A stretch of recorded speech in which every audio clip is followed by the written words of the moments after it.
lado izquierdo sea baja, ¿ya? Porque si no, los pulmones se nos van a llenar de agua. ¿Ok? Entonces, íbamos en esto, entendimos que las presiones están todas comunicadas a presiones bajas en diástole, y la arteria pulmonar nos está esperando con una bonita presión diastólica que para el típico 12,8, 8. 80 es la presión diastólica de la aorta sistémica. Válvula aórtica cerrada, porque esa diferencia de presión mantiene esa válvula cerrada, y partimos el juego. Del diástole pasamos a la primera fase del diástole, que es la de llenado pasivo, igual que en el otro lado. Viene la sangre de retorno venoso de las arterias pulmonares y siempre a un nivel de presión bajo, las cavidades auriculares y ventriculares se empiezan a llenar. Este llenado también depende del tiempo. Y también si hay situaciones que acortan el tiempo o que dificultan este llenado, el ventrículo no va a llenarse todo lo necesario para después eyectar. ¿Ya? Viene entonces después el inicio del sístole de la aurícula. La aurícula empieza a contraerse y empieza a generar un aumento discreto de la presión. ¿Discreto por qué? Porque las aurículas son músculos delgaditos, no son capaces de generar mucha presión. Los ventrículos son más gruesos, pero como vimos antes, el ventrículo derecho genera presiones que no llegan más allá de 25. En cambio, el ventrículo izquierdo, ustedes han visto, 120 y a veces más. Entonces, el músculo ventricular izquierdo es un músculo grueso, capaz de generar mucha presión. El músculo ventricular derecho es un músculo delgadito, que no tiene mucho yecle, no tiene mucha fuerza para elevar presión. Pero las aurículas son delgaditas. Tienen fibra muscular, se contraen, pero son capaces de generar presiones muy bajitas. Esa contracción de la aurícula es suficiente para que el aumento de presión le pegue un empujón de sangre a la sangre que va a entrar a los ventrículos, llenando los ventrículos y contribuyendo directamente en la presión telediastólica del ventrículo izquierdo, presión de fin de diástole. También hay un poquito de transmisión retrógrada, pero como es un aumento de presión débil, no, así funciona bien. El sistema está protegido para que la contracción de la aurícula no nos genere edema pulmonar. ¿Ya? Y lo mismo, 30% del llenado del ventrículo izquierdo, que aquí sí que es relevante para la circulación del cuerpo, depende de que la contracción auricular exista y el fibrilación auricular se pierda. ¿Ya? ¿Qué pasa aquí si es que tenemos, por ejemplo, algún tipo de alteración en la relajación? El músculo está, o sea, tuvo un infarto, se cicatrizó, se fibrosó, y ahora el ventrículo izquierdo está rígido, no se relaja fácilmente. O sucede que tenemos una válvula mitral que está esterótica y no permite el paso fácil de sangre. Ya sea por paso difícil o por relajación dificultada, lo que va a ocurrir finalmente es que se van a generar niveles de presión mucho más altos en la sangre. Y esos niveles de presión, como estamos en diástole ventricular, se transmite libremente para atrás. Y eso puede hacer que el aumento de presión telediastólica se transmita directamente al capilar pulmonar. Y va a generar paso de agua hacia el pulmón, edema pulmonar. ¿Les ha tocado ver? A las que están en clínica el típico edema pulmonar con líquido rosadito y todo eso. Es por esto. A esto se debe. Y esto puede ser algo con lo que la gente viva de manera crónica, y es el típico cardiópata que vive congestionado con agüita en los pulmones, o puede ser un fenómeno agudo, por cualquier patología que genere un aumento de la presión telediastólica. ¿Ya? Eso. Entonces la transmisión retrógrada de presión es uno de los principales responsables del edema pulmonar hidrostático. Hidrostático porque no se debe a que haya cambiado la permeabilidad vascular, lo que aumentó fue la presión hidrostática que empujó agua a presión. Bueno, salimos del sístole auricular y la fase de relajación del ventrículo izquierdo y entramos a la contracción del ventrículo. Y en esa primera etapa va a pasar lo mismo que el otro lado, una contracción isovolumétrica. El ventrículo se empieza a contraer.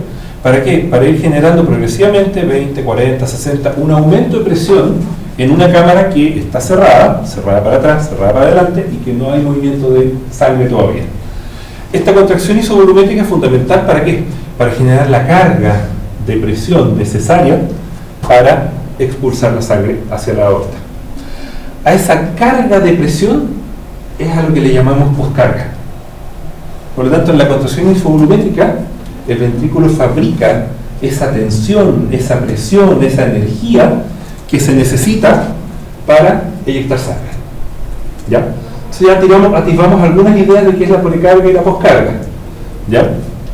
La precarga tiene más relevancia en diástole, tiene que ver con el llenado del ventrículo. La poscarga es un fenómeno inminentemente sistólico y tiene que ver con la contracción del músculo ventricular, del ventrículo izquierdo. En esta etapa de contracción subvolumétrica entonces no se mueve sangre todavía, no se vencen las presiones y pasamos finalmente a, cuando las presiones suben, a la fase sistólica donde hay eyección del volumen sistólico. Aquí la presión empieza a aumentar y sube, se abre la válvula aórtica y empieza a salir sangre. ¿A qué presión llega la sangre en la aorta? A la presión que el ventrículo sea capaz de generar. Por lo tanto hay que entender que la presión sistólica de la aorta es equivalente a la máxima presión que el ventrículo pudo generar en la contracción.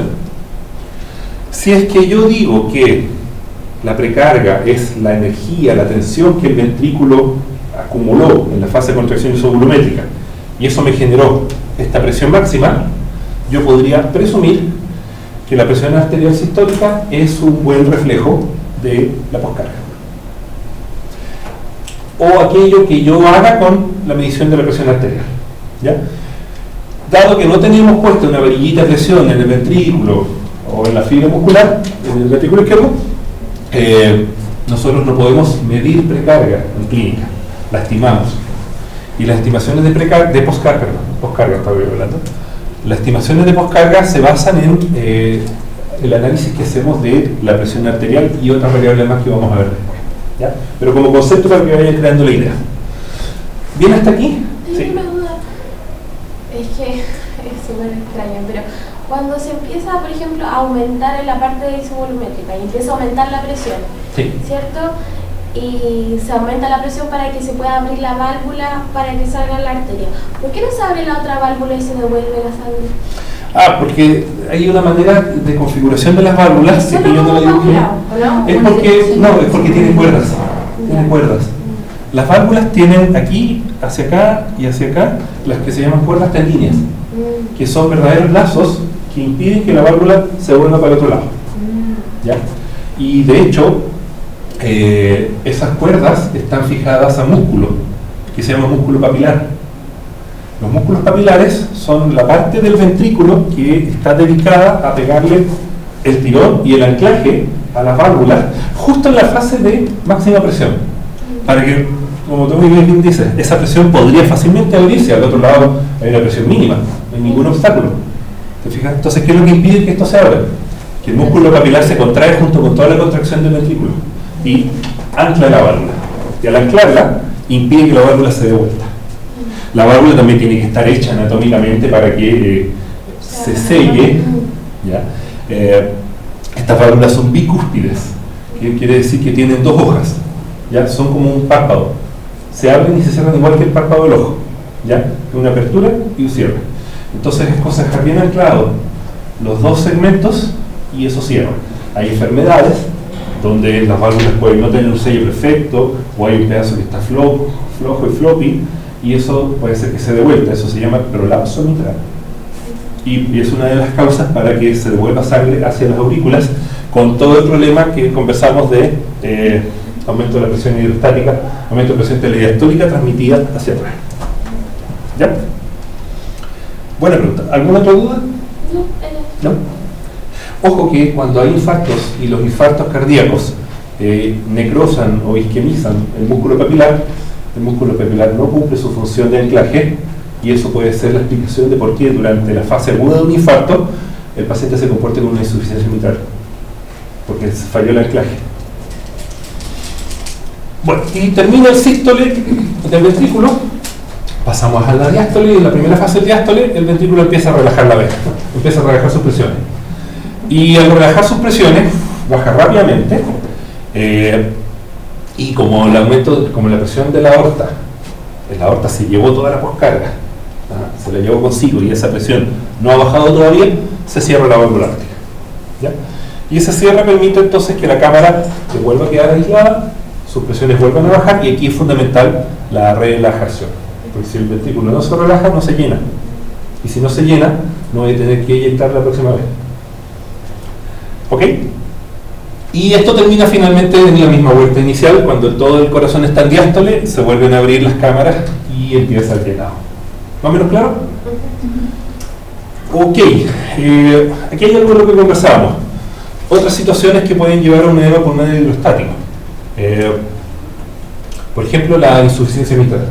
La insuficiencia mitral hace que la válvula se vuelta para otro lado y en el sístole, la sangre, el ventrículo, se encuentra con la necesidad de vencer una presión alta, que es la presión de la aorta, y por eso se inyecta sangre, pero también se encuentra con un reflujo a presión baja, que hace que buena parte del gasto cardíaco se pierda atrás.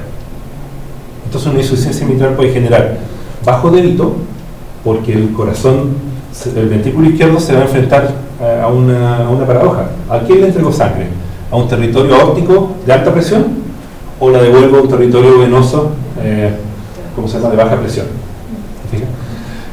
Esta válvula es chiquitita, la insuficiencia mitral si es leve, no es tanto lo que se genera para atrás, pero si las insuficiencias mitrales son graves y son extensas, pueden provocar verdaderamente edemas pulmonares críticos, y eso también puede contribuir a un bajo gasto cardíaco, un bajo volumen eyectivo.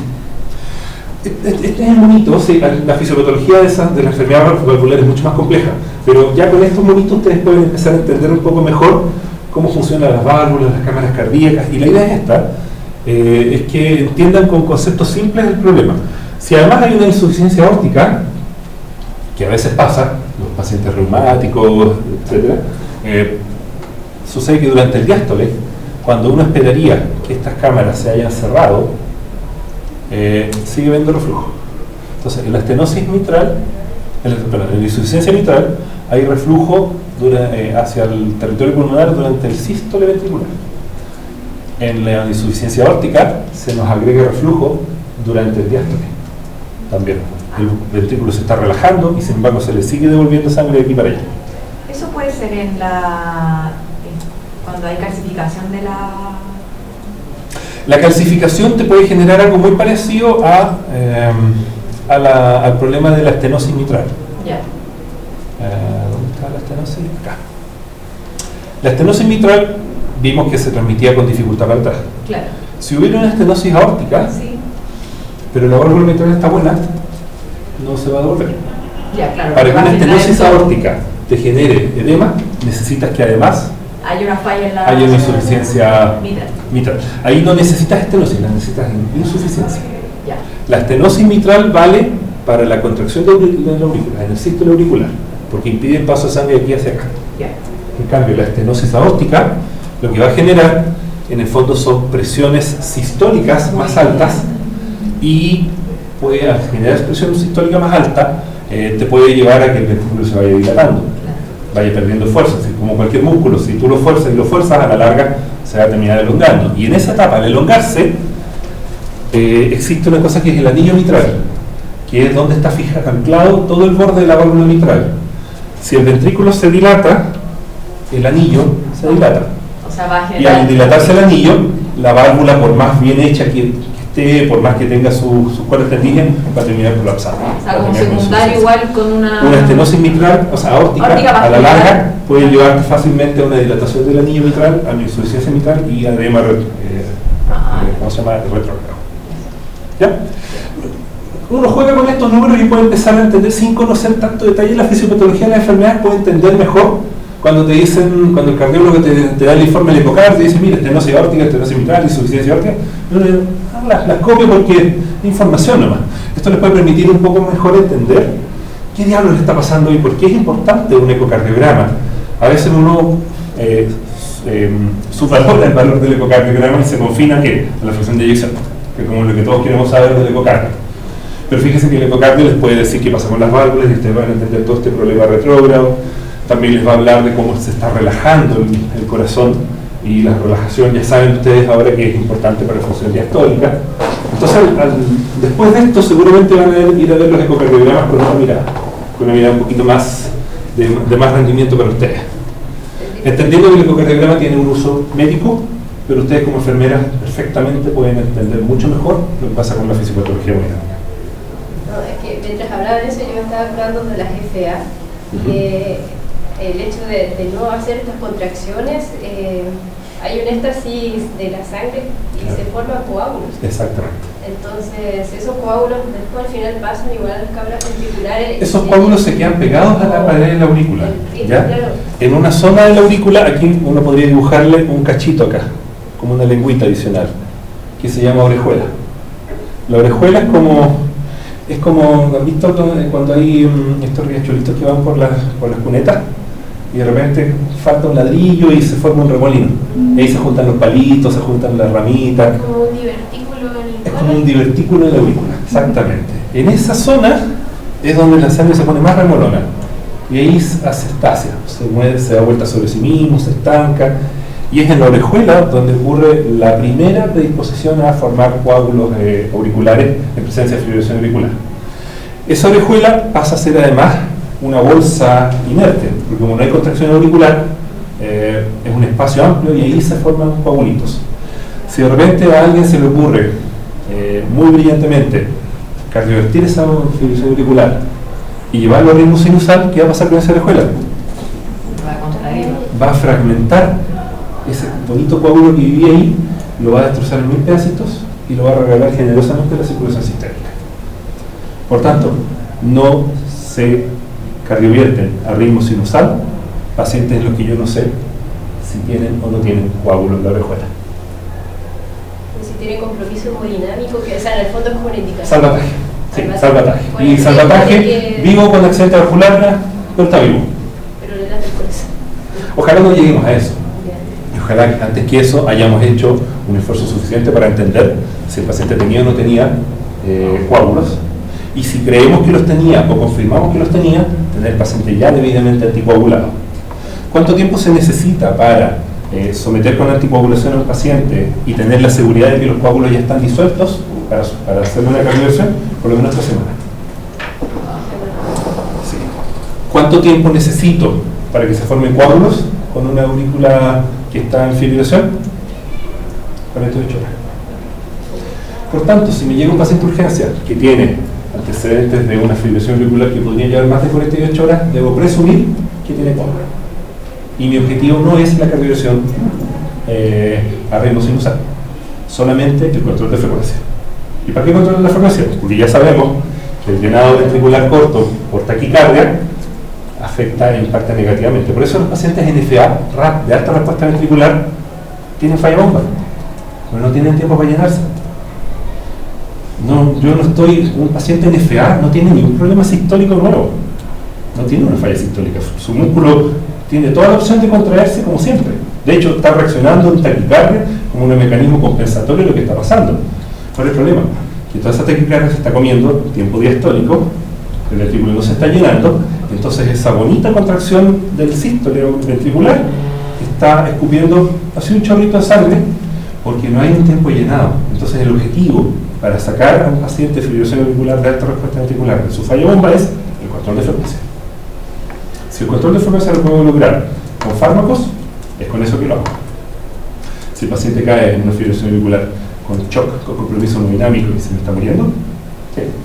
La manera de ganar llenado ventricular es invocando el ritmo ventricular, el ritmo sinusal. Porque el ritmo sinusal yo sé que el tiempo de llenado es largo. Pero es por eso que yo cardiovierto una fibrilación auricular. No porque crea que necesita ritmo sinusal en sí. Es porque mi medida de salvataje para que a través del ritmo sinusal yo gane un tiempo de llenado ventricular adecuado. ¿Se entiende? Súper. Mientras aquí nos vamos a ir saliendo un montón de cosas, pero interrúmpenme todo lo que quieran y vamos como bien. Entonces, bueno, si es que pasa eso, se fragmentan los coágulos. Sí. Hay riesgo de accidente vascular, pero de detectan bien. Bueno, No, fíjate, mira, te voy a plantear, ahí me va a servir mucho este monito. ¿Dónde está la orejuela? De la aurícula izquierda donde se forman coágulos. Aquí. Pero va a ser siempre, o sea, y la aurícula derecha, si es que hay. Podría haber. Por eso Podría yo haber. pensaba en la aurícula derecha. Pero son cámaras de menor presión, de más bajo flujo. Ya. Por lo tanto, Entonces, riesgo por los coágulos. es menos, puede ocurrir igual, pero es raro. Habitualmente la fibrilación auricular tiene mayor impacto hacia el ventrículo, hacia la aurícula izquierda. Y es en la orejuela de la aurícula izquierda donde se forman los coágulos. Y esos coágulos, al ser fragmentados, salen de la circulación sistémica. Claro. Ahora, acá hay una trampa. Entre el ventrículo izquierdo Y el ventrículo derecho, a veces hay un hoyo de gusano, un viaje en el tiempo. ¿Les suena la comunicación interventricular? Es un hoyo entre esto y esto, que los conecta. Es como poner aquí en este dibujo un túnel. Y entonces un coagulito de acá puede pasar por ahí y puede darte. Entonces, una FA con coágulos auriculares puede darte, una rareza, pero sí, con una comunicación interventricular. ¿Ya? Eso. Y un émbolo, una trombosis venosa profunda. ¿Dónde está el coágulo? Está por allá, Sí. antes de acá, aquí, ¿cierto? En las venas inferiores. ¿Dónde se va a atascar el coágulo de la trombosis venosa profunda? Aquí, aquí. No puede pasar para acá. ¿Verdad? Entonces las trombosis venosas profundas que provocan TEP dan solo TEP, no dan acceso vascular cerebral. No puede, porque el coágulo se atasca antes de pasar. Estos son micras, son tamaños muy chiquititos. Ahí se va a atascar. Por eso las trombosis del territorio venoso tapan la arteria pulmonar. Y las trombosis o émbolos del lado izquierdo tapan cerebro, riñón, circulación sistémica. No ocurre que se cambie, a menos que de nuevo en una TBP yo puedo tener la mala suerte de que hay una comunicación interventricular y el coágulo va a pasar directo al cerebro. Una rareza. Son cosas súper raras porque la comunicación interventricular es poco frecuente. Y hoy en día, con todos los hallazgos que se hacen en neonatología y en pediatría, la mayoría de esos pacientes llegan operados a la fase adulta. ¿Ya? ¿Bien? ¿Más dudas? Pero si el paciente tiene insuficiencia cardíaca, o sea, vamos a estar igualando la telediastólica y además tiene antecedente de FA. Ahí sí voy a tener TEPO. No, pues porque no se, un coágulo no alcanza a devolverse. Piensen que igual siempre hay un flujo hacia acá. Siempre hay un flujo. Esta sangre transmite presión, no volumen. La sangre siempre se mueve para acá. Lo que yo estoy haciendo en este fenómeno de transmisión retrógrada es que la misma sangre, columna de sangre que se está moviendo para acá y que se mueve a una presión baja, se empieza a mover a una presión más alta. La sangre sigue viniendo para acá. Porque al otro lado, ¿qué presión hay en la arteria pulmonar? Presión sistólica de la arteria pulmonar. ¿De cuánto era? 25. Por lo tanto, eso me va a obligar a que 25 contra las presiones que tenemos en la aurícula, la sangre siempre se va a mover para acá. No va a moverse para atrás. Lo que va a ocurrir es que la sangre que se está moviendo, en vez de bajar su gradiente de presión y llegando a una sangre a baja presión a la arteria derecha, a la aurícula izquierda, va a llegar a presiones altas. Por lo tanto, para el ejemplo, yo les hago esta flechita de transmisión retrógrada, pero es transmisión de presión, no de volumen. La sangre no necesariamente se devuelve, ¿ya? De hecho, incluso en las insuficiencias valvulares, es cierto, se devuelve sangre, pero se devuelve y choca con este muro de esta columna de sangre que se está avanzando todo el tiempo. Lo que pasa es que al chocar, va de nuevo, otra contribución al aumento de presión. Pero no es que el flujo se va a invertir, el flujo siempre viene para acá. ¿Lo entienden? Súper.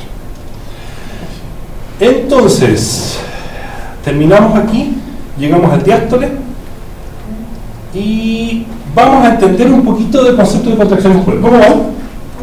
¿Bien? Ya, ¿seguimos? Sigue cuando quieras, paramos cuando tú me digas. ¿Sí? Seguimos. Contracción muscular. A ver, vamos a ir a algunos conceptos de fisiopatología, de anatomía. Acuérdense del sarcómero. ¿Qué es el sarcómero? Es la unidad muscular, ¿cierto? Las chicas que vienen de pregrado lo tienen más fresco. La experiencia necesita refrescarlo. El sarcómero es la unidad motriz de la fibra muscular. Ahí tenemos una fibra muscular. ¿Qué es un músculo? Un músculo es un manojo de fibras como esta. ¿Ya?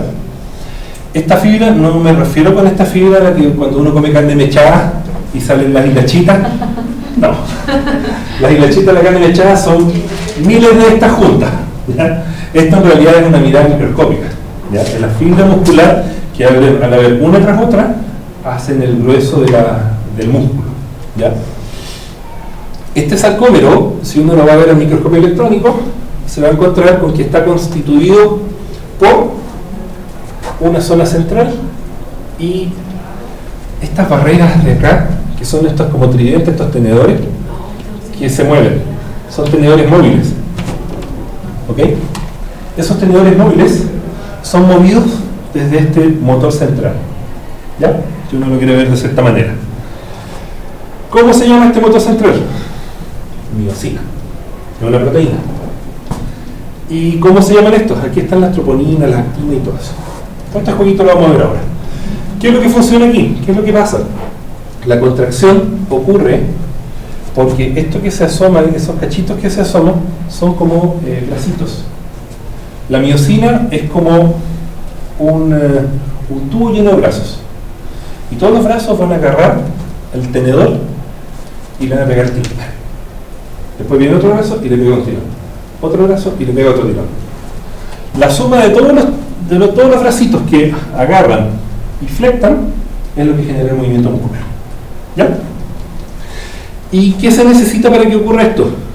Para que esto se pegue a esto otro. Calcio. Esto es como un resorte precargado. Como estas ballestas que juegan los niños, que están esperando que uno suelte el botón. Lo que suelta el botón es el calcio. Por lo tanto, lo único que se necesita en este estado es soltar calcio. Si se suelta calcio, esto ocurre automáticamente. Con calcio, esta cuestión agarra, la miosina agarra a la actina y la mueve. La miosina tiene las patitas, la actina es la que es el tenedor que se va a mover. ¿Ok? Y entonces en presencia de calcio ocurre la contracción. Pero esa contracción ocurre y queda ahí pegada. Hay que soltarla. ¿Por qué se suelta? Con ATP. Así que la energía se usa para soltar. No para contraer. La contracción es un elástico precargado que funciona con calcio. Una vez que la contracción ocurrió, necesito ATP para soltar y volver a cargar el elástico para la siguiente empujada. O sea, el ATP lo que permite es que la miosina suelte... Que se despegue. Ah, Ahí está el ATP. ya. Esa unión que queda pegada, tú la expones a ATP Y la suelta. y te la suelta. ¿Ya? Por lo tanto, el gasto energético es en la relajación. ¿Ya? Es para relajar. La contracción es espontánea en presencia de calcio. Por eso, ¿qué usa la célula muscular para despolarizarse? Usa calcio. Despolarización que libera calcio. Entonces, aquí está el jueguito.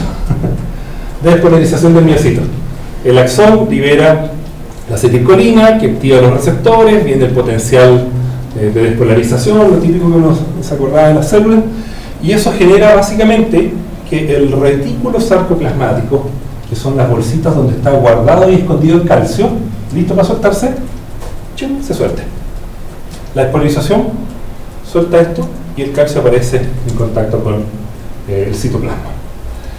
Y estos miocinas y actinas que están en el citoplasma, en presencia de calcio, empiezan todos a contraerse. ¿Ya? Por lo tanto ocurre esto. Lo mismo que les digo. Y ocurre acortamiento. Por lo tanto la función muscular no hace nada más que acortar algo que estaba distanciado. ¿Ya? Usando calcio. ¿Cuántos son capaces de acortarse? Más o menos un 30% de lo que tenían. ¿Ya? Por eso, si pongo mucho sarcómetro y mucha fibra, al final puedo generar un acortamiento más significativo y la construcción muscular. Pero por sarcómero, el acortamiento promedio es del 30%. Eso es lo que puede hacer desde su mínimo hasta su máximo. ¿Ok? Relajado, contraído. ¿Claro hasta aquí? Sí. Ya, vamos entonces. Aquí está el ciclo. El ciclo de contracción y relajación. Vamos a ir rápido en esto. Ahí está el manojo de miocinas con sus cabecitas esperando, cargado. Ahí están las actinas. Y, ojo, ¿le suena la palabra troponina? Sí, ¿cierto? Aparece cuando hay falta, aparece en la sangre. Esta es la troponina, es una proteína. ¿Qué hace? Está tapando el sitio de unión de la miocina con la actina. ¿Ya? Así que, potencial de acción. causa una despolarización que permite liberar calcio. El calcio se une a la troponina. La troponina estaba tapando el sitio pegajoso entre actina y miosina. El calcio se une a la troponina y libera el sitio de unión. Por lo tanto, quedan libres los puntos de unión de actina con miosina. Ahí va el calcio. Ahí va. Se pegó y corrió la troponina. 3. Las cabezas de miosina se unen a los puntos de actina liberando ADP. Tenían ADP porque usaron ATP para despegarse y les quedó pegado el ADP. Cuando se unen, el ADP queda libre y la célula tiene que volver a fabricar ATP. ¿Ya? 4. Cambia la conformación de la cabeza miosina por ese contacto y el tironcito. ¿Ya? Esto genera el desplazamiento de la molécula y ahí ocurre el movimiento. 5. El ATP se une a la miosina, ahí, a la patita, provocando la liberación de la actina. Ahí se despega. ¿Ya? 6. El ATP es hidrolizado y las cabezas de miosina retoman a su condición, su conformación original. Y ahí está el ATP. ¿Ya? 7. Si el calcio retorna al retículo sarcoplásmico, el músculo se va a relajar. Entonces hay todo un tema, todo un trabajo en la función miocárdica. Y 8. Si el calcio continúa disponible y se vuelve a liberar, se repite el ciclo. Y así funciona. ¿Más o menos claro? Ok. Entonces, ahí está.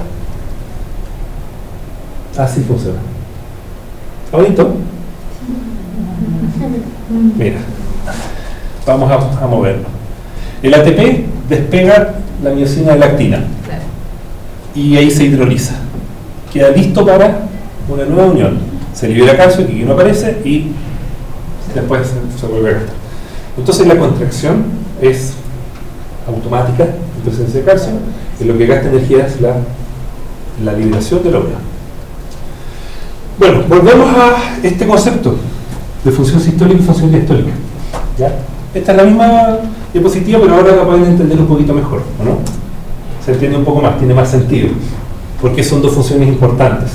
Y por lo tanto, el corazón puede fallar por disfunción sistólica, cuando falla su capacidad contráctil, y puede fallar por disfunción diastólica, que es cuando falla su capacidad de relajación. Y ya entienden un poquito mejor por qué. ¿Okay? Así que cuando el cardiólogo dice en el ecocardio que hay disfunción diastólica, lo que nos está diciendo es que este músculo no se está relajando bien. Y nosotros ya sabemos que eso va a impedir que se llene, que va a generar presión retrógrada y todas estas cuestiones. Bueno, la fase de sistólica, la función sistólica tiene dos fases, ya las vimos, ya lo entendieron, así que esto vamos a ir bien rápido. La contracción isovolumétrica, que es la primera fase del sístole ventricular. El impulso eléctrico pasa por el haz de His, la rama izquierda y la rama derecha, que son las carreteras eléctricas del corazón, hacia las fibras de Purkinje, que son las ramas colaterales que le esparcen la conducción eléctrica a todo el resto del corazón. Se genera la contracción del miocardio, aumenta la presión ventricular gradualmente con la cámara cerrada, y hay contracción pero no hay vaciamiento, o sea, no hay cambio de volumen, solo aumenta la tensión de la fibra muscular. Aquí se va cargando la recarga.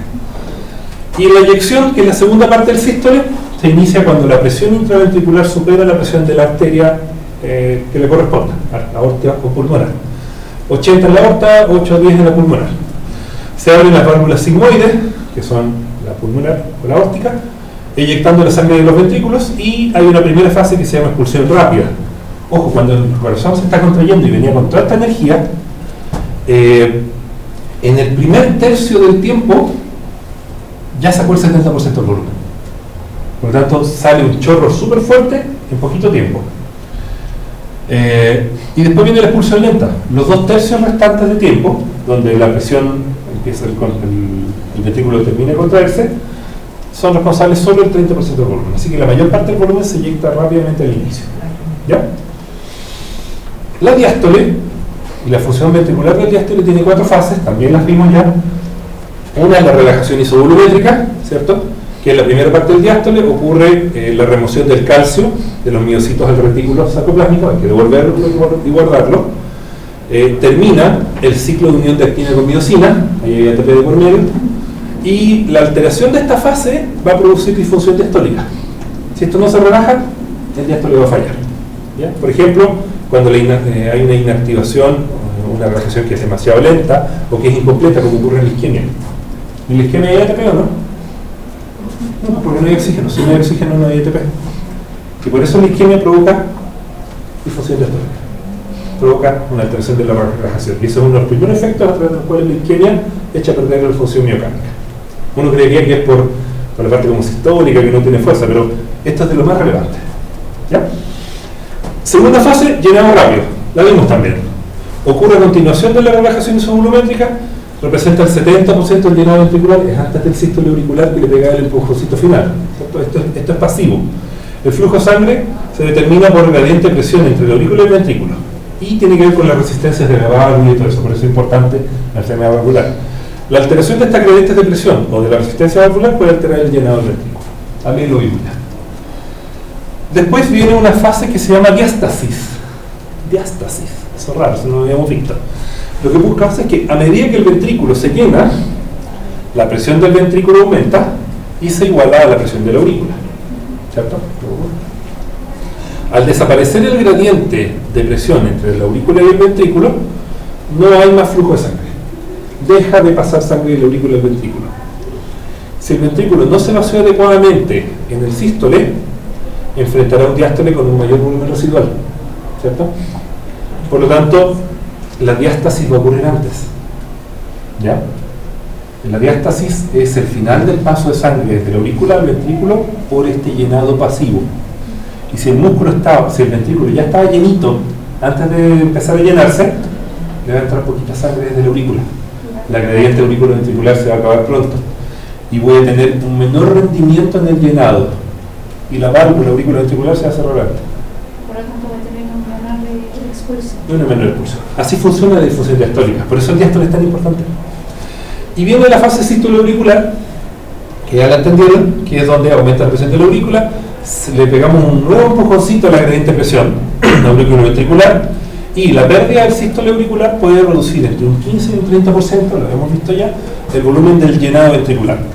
Por ejemplo, esto ocurre en la fibrilación auricular, donde no hay contracción de la aurícula, o en el bloqueo B completo, también, porque el sístole auricular y el diástole ventricular no coinciden.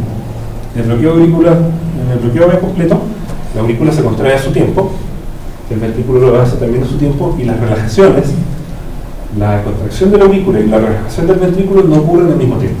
Entonces también se pierde. Y aquí esta cuestión salen todas las charlas, las presentaciones, y partir sin lo que hemos visto es un queso entender esta cosa, pero ustedes ya lo entienden ahora. Aquí tenemos el complejo eléctrico, onda P, Q, RS, la onda T. Sabemos entonces que esta es la presión dentro de las cámaras ventriculares. En diástole, presión bajita, ocurre la sístole auricular, después empieza el sístole del ventrículo y hay una primera etapa donde ocurre el aumento de la presión del ventrículo, pero sin movimiento de sangre, la contracción isovolumétrica. ¿Ya? Sube la presión, pero el volumen del ventrículo no cambia en nada, solo estamos presurizando el ventrículo.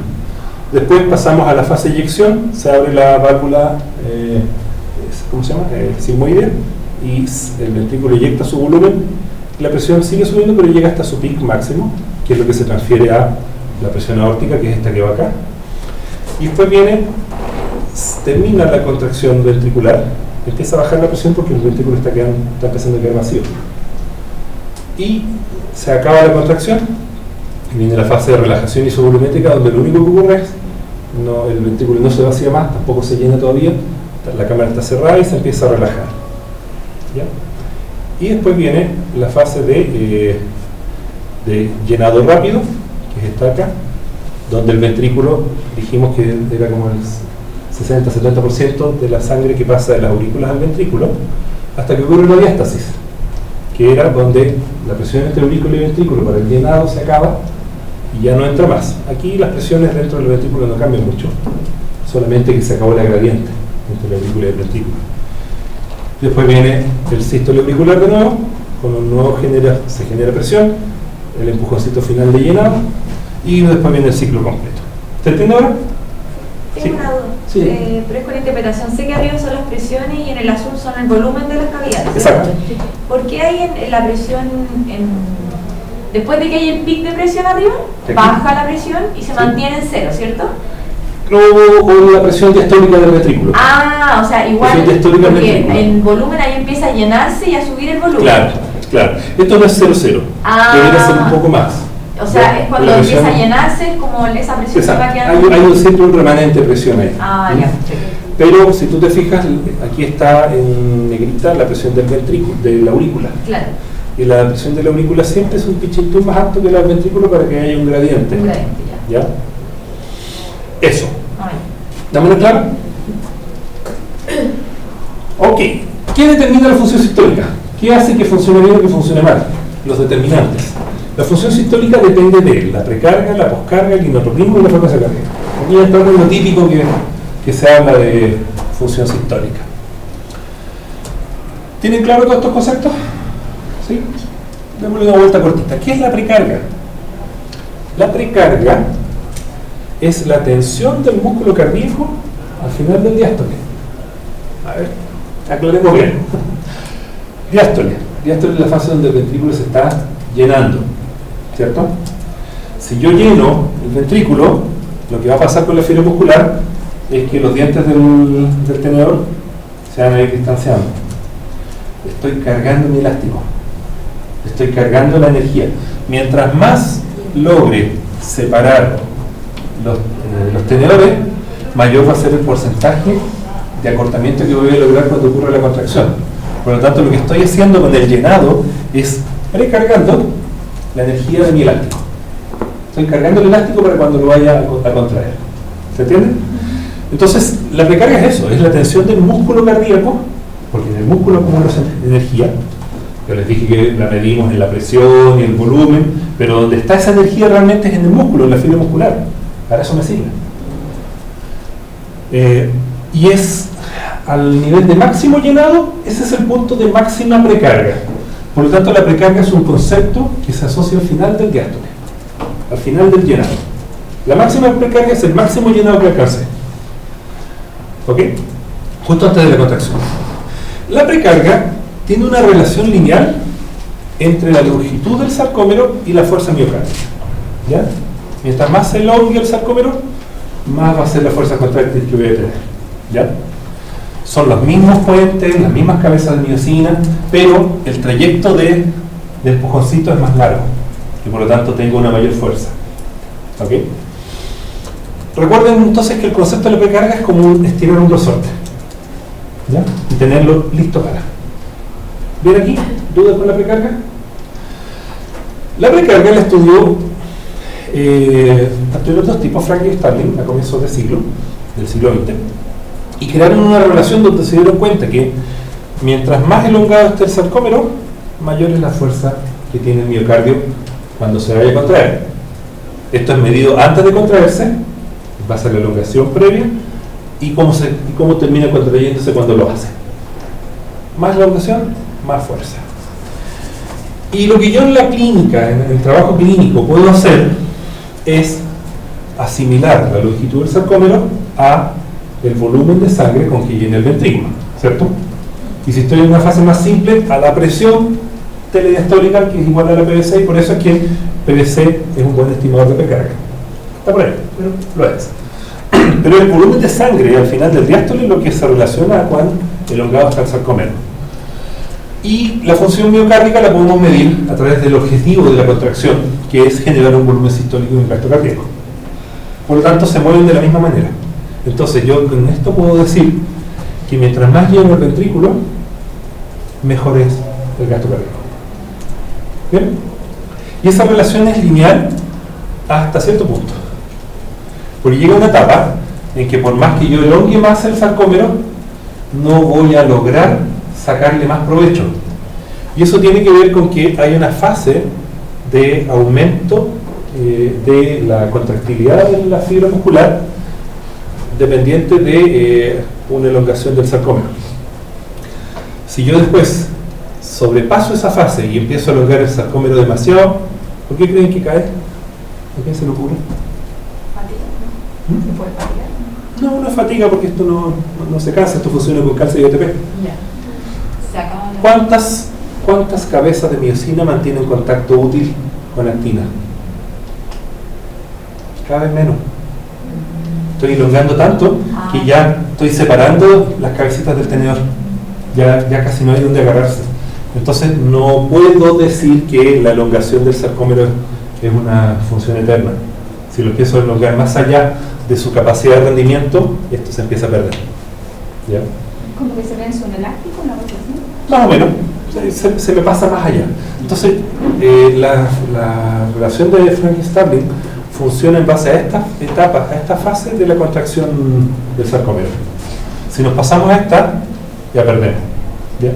En general el sistema está hecho para no llegar a eso, pero las cardiopatías en fase dilatada extrema pueden trabajar por aquí, por esta fase, y por más que se dilate. El corazón, ¿por qué se dilata? Porque el corazón conoce la ley de Frank-Starling. El corazón dice, chuta, estoy enfermo, estoy débil, ¿qué voy a hacer? Voy a dilatarme, porque si me dilato voy a empezar a ganar más energía.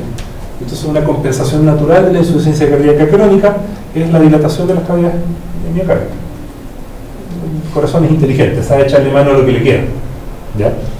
Pero cuando eso ya supera ciertas etapas, ya después llegan las fases terminales de la enfermedad. ¿Más o menos claro por aquí? Entonces, precarga, volumen cardíaco en un corazón normal, una relación directa. Cuando el corazón tiene alguna otra enfermedad, se empieza a perder esta relación. Hay enfermedades que interfieren esta relación de Frank-Starling, porque esto depende de que todo el resto esté bien.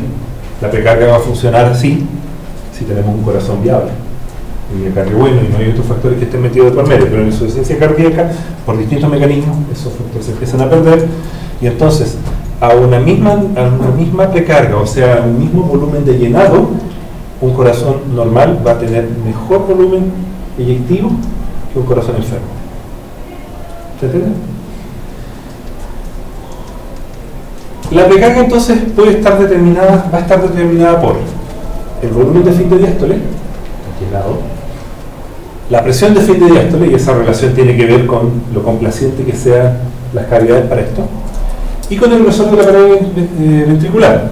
Paredes muy gruesas empiezan a ser más difícil la relajación y por lo tanto pueden hacer más complejo que el corazón llegue a su precarga óptima. ¿Ya? ¿Y qué factores le afectan? La volemia, eso lo vemos todos los días. De ahí viene el concepto de usar cargas de volumen. ¿Por qué usamos cargas de volumen en la falla hemodinámica? Porque queremos mejorar la recarga, queremos llenar el volumen diastólico. Para eso es la carga de volumen, no es para nada más. No es porque yo quiera sangre en las arterias, no es ahí donde va la sangre.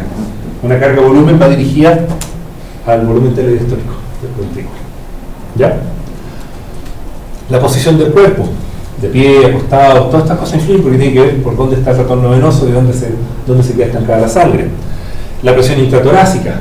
Si aumenta la presión intratorácica, por ejemplo en ventilación mecánica con PIB de alto reclutamiento, ese PIB alto va a impactar inevitablemente el ventrículo derecho y le va a generar más presión. Y más presión no es que necesariamente va a llenar más. En ese caso la presión va a funcionar como un impedimento a llenar el ventrículo. Porque no es una presión por la distensión del ventrículo, es una presión exógena, extrínseca, compresiva, que me va a afectar, me va a limitar la capacidad de mi ventrículo a dilatarse a un nivel de presiones que sean adecuados. La presión intrapericárdica, un derrame pericárdico, también funciona como una constricción hacia el llenado del ventrículo. Es una limitación volumétrica y de presión. El tono venoso, también, tono venoso relajado, van a hacer que la sangre quede encharcada y estancada en el territorio venoso y el retorno venoso no llene las aurículas y los ventrículos. Drenaje por los músculos esqueléticos. Cuando los pacientes se mueven, o sea, cuando las personas caminan o tienen movilidad activa, el masaje muscular drena y genera un empujoncito a la sangre para que vuelva al corazón.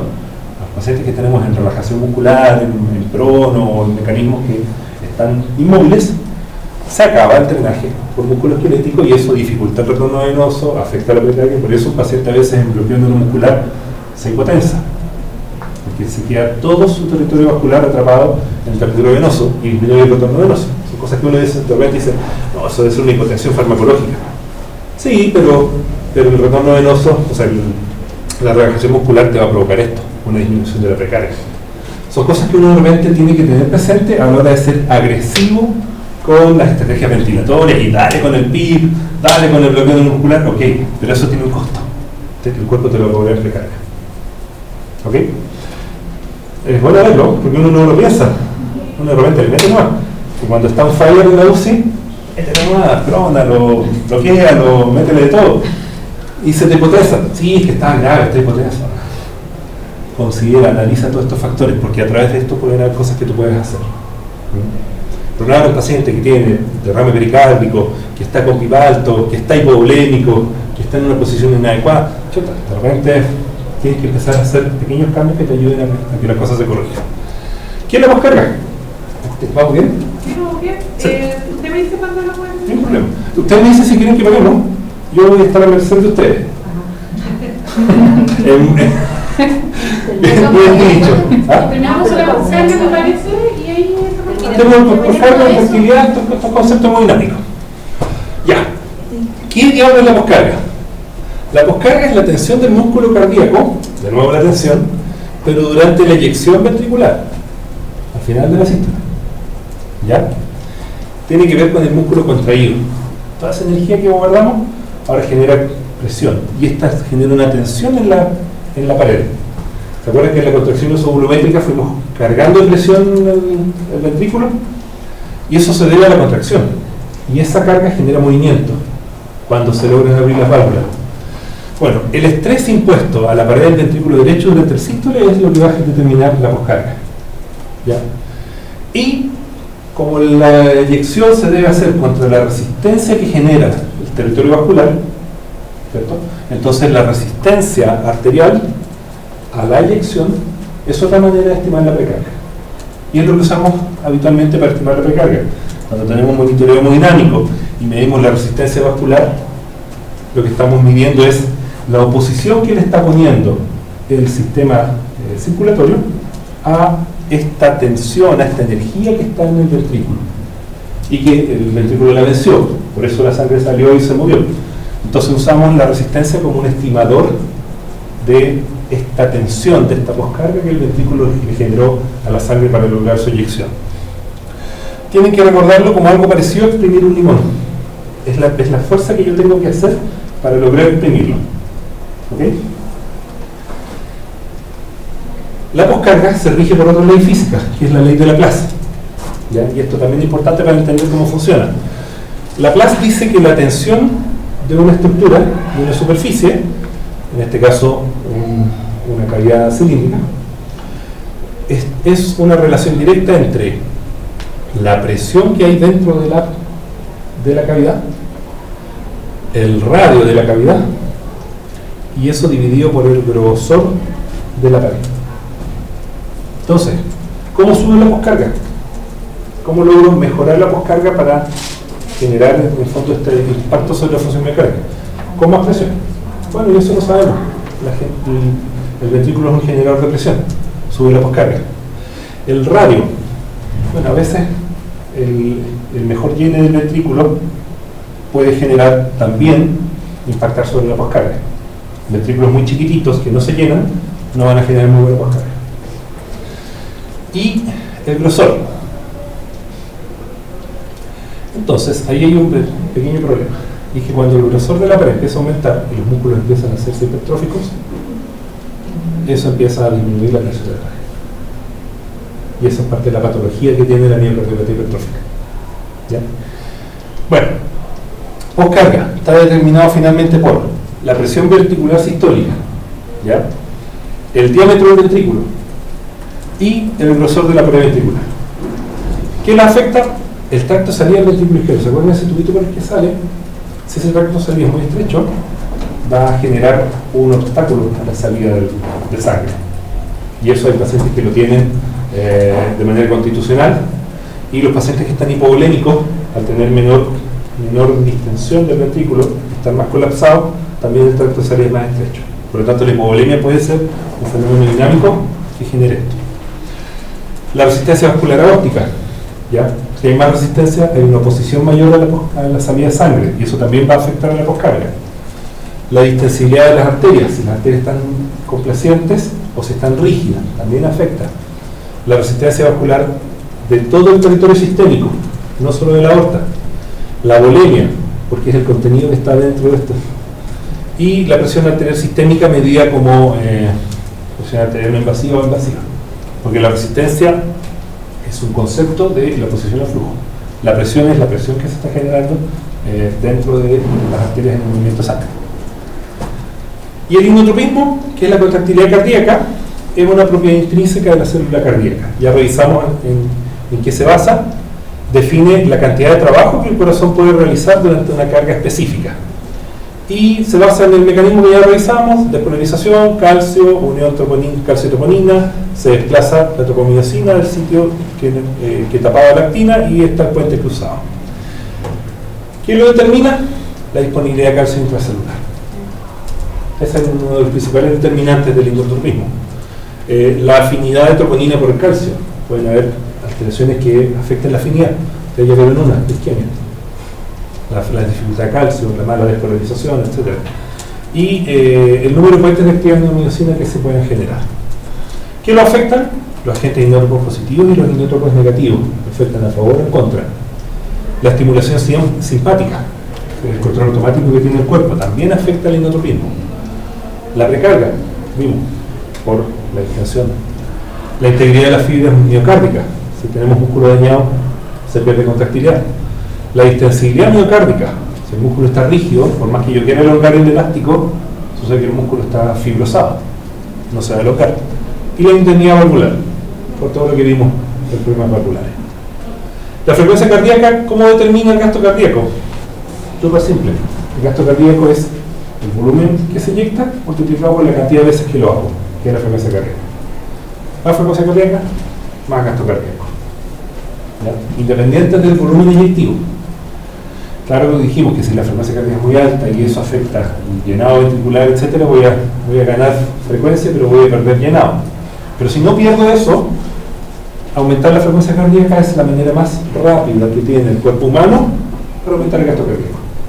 Y es el primer mecanismo fisiológico de compensación cardiovascular, por excelencia. El cuerpo necesita más sangre, ¿qué hace? Sube la frecuencia cardíaca, no tiene que cambiar nada más, ni precarga, ni poscarga, taquicardia, y con eso lo que logro es más gasto cardíaco inmediato. Por eso cualquier condición de requerimiento, ejercicio, estrés, ansiedad, etc., rápidamente aumenta la frecuencia cardíaca para lograr el gasto cardíaco aumentado. ¿Ya? Está determinado entonces por la autorregulación del sistema de conducción cardíaco, por el control que hace el sistema autonómico, simpático y parasimpático, y por el efecto del sistema nervioso central, que es más indirecto pero lo logra igual. ¿Qué cosas lo afectan? Actividad física, reposo, la posición del cuerpo, medicamentos, fiebre, factores psicológicos, edad, el somatotipo, gordito, flaco, etc. Temperatura. Muchas cosas que lo afectan. La precarga contra la contractilidad. Aquí ya se me empiezan a enredar las cosas. Pues lo mismo es súper fácil entenderlo si uno lo ve como fenómeno aislado. Pero, estos son dibujitos nomás, es para que comprendan. Aquí tenemos presión de fin de diástole del ventrículo. Y aquí tenemos volumen sistólico. ¿Qué es esto? La curva de Frank-Starling. ¿Cierto? Precarga y gasto cardíaco. Esta es la típica curva Frank-Starling en condiciones normales. ¿Cómo afecta la contractilidad a Frank-Starling? Súper simple. Si la contractilidad está disminuida a mismo nivel de precarga, voy a obtener menor volumen sistólico. No es más que eso. Si la contractilidad está aumentada, y los inótropos buscan eso, fíjate que los mismos niveles de precarga me van a lograr volúmenes sistólicos mejores. Por lo tanto, la precarga, fenómenos inotrópicos, por ejemplo, usar un fármaco inotrópico con un paciente o cualquier aumento en la contractilidad, no solo va a mejorar la contracción del músculo, sino que va a mejorar el rendimiento que va a tener el miocardio ante el mismo nivel de precarga. Por eso la precarga no funciona de la misma manera en todos los pacientes, porque tiene que ver con los niveles de contractilidad que esté asociado, y en un mismo paciente en distintos fenómenos. Si a un paciente le va cambiando la contractilidad dinámicamente a su evolución, va a ir cambiando la manera como responde la precarga. Precarga versus poscarga. Mismo tema, de nuevo presión telediastólica, de nuevo volumen sistólico, Frank-Starling, curva normal. ¿Qué pasa cuando la poscarga aumenta? Si la poscarga aumenta, le estoy imponiendo más dificultad a la salida de sangre. Por lo tanto, aunque haya llenado el ventrículo a este nivel, con poscarga aumentar lo que voy a obtener son menores volúmenes sistólicos, porque el ventrículo está costando más inyectar la sangre, tiene mayor resistencia, mayor oposición a la salida. ¿Ok? En cambio, si la poscarga disminuye, los mismos niveles de precarga van a generar mejores rendimientos. Por lo tanto, estos son factores que se empiezan a interrelacionar unos con otros. ¿Ya? ¿Y la función sistólica cómo se mide? La manera más simple es midiendo la fracción de eyección del ventrículo izquierdo. Esa es la medición por excelencia de la función sistólica. ¿Qué es la fracción de eyección? Es el volumen del final del diástole restándole el volumen del final del sístole, o sea, lo que salió. ¿Ya? Y eso lo divido por el volumen de llenado máximo. Eso me va a dar un porcentaje. Y habitualmente está entre el 50 y el 60%, hasta el 70% puede ser. Y ahí están los valores normales. La función diastólica, esto es cortito, estamos por terminar. Tenemos como determinante de la función diastólica la relajación del miocardio, ya lo vimos, la compliance del ventrículo, ¿ya? La función de la aurícula, que también influenciaba mucho, y cómo están las válvulas auriculoventriculares. No tiene más ciencia que eso. Y de aquí está el famoso loop de presión y volumen ventricular, que regula y mezcla en un mismo escenario los conceptos de función sistólica y diastólica. ¿Ya? Y habla de que el trabajo del miocardio es una relación entre sus presiones y sus cambios de volumen. Y están las 4 fases del ciclo. En sístole, contracción isovolumétrica y después eyección. En diástole, relajación isovolumétrica y lleno ventricular. Eso es responsable de que el volumen del ventrículo se mueva entre un volumen mínimo, que es el volumen al final de la eyección, volumen de fin de sístole, y después del llenado, el volumen de fin de diástole. ¿Ya? Y eso genera distintos niveles de presión, desde un nivel mínimo de presión hasta un nivel máximo. El área bajo la curva o dentro de este loop es el trabajo que está haciendo el corazón. Y ahí se relacionan todos los factores. Recarga, poscarga, contractilidad. Por lo tanto, estos loops permiten saber un poco la carga ventricular. Esto es más que nada de investigación, no se usa mucho en la clínica, pero como concepto para que fijen la idea es relevante. Y estos loops tienen además asociaciones con los mismos tiempos que hemos visto. Esto ya lo analizamos. Y aquí ya solo se lo voy a mostrar, pero uno puede sofisticar mucho más el análisis y empezar a ver qué pasa con este loop según los cambios en los indicadores de contractilidad, y hay unas curvas, unas pendientes que se llaman la relación telesistólica, y aquí uno puede empezar a analizar si un miocardio va bien o va mal. Esto se puede llegar a hacer en un paciente, pero es materia de experimentación. Solo como que estamos llegando alto, quedemos aquí. Yo creo que este es el concepto máximo que quiero que entiendan, el resto ya sería para fisiólogos. ¿Más o menos claro? ¿Preguntas, dudas de esto? ¿No? ¿Paramos? ¿Seguimos? No paramos, vamos a ir a la Ok. ¿Está muy latero? No. ¿No? Ya, ¿no hay sueño ni nada? No. Si hay sueño después se entiende. ¿Ah? Siempre El sueño de pasar. El sueño sí, de los turnos. Esto es súper árido, ¿sí? Tratar de hacer esto con monitos y hacerlo gráfico, yo creo que la única manera de que uno pueda tragarse esta cuestión que es... Porque en verdad yo lo estudié, pero no lo estudié de memoria. Esto es engrudo. Es difícil tragárselo en engrudo. Sentarse a analizar los gráficos, ver las presiones, los volúmenes. Ah, chiquillos, esto es de ustedes, yo se los voy a dejar para que lo tengan. Lo revisan, lo ven. Sí, para poder No, transcribir. todo esto, ¿sí? La idea es que esto es un concepto. Todo lo que estamos entendiendo ahora, después ustedes lo pueden fijar estudiando la materia. Porque ahora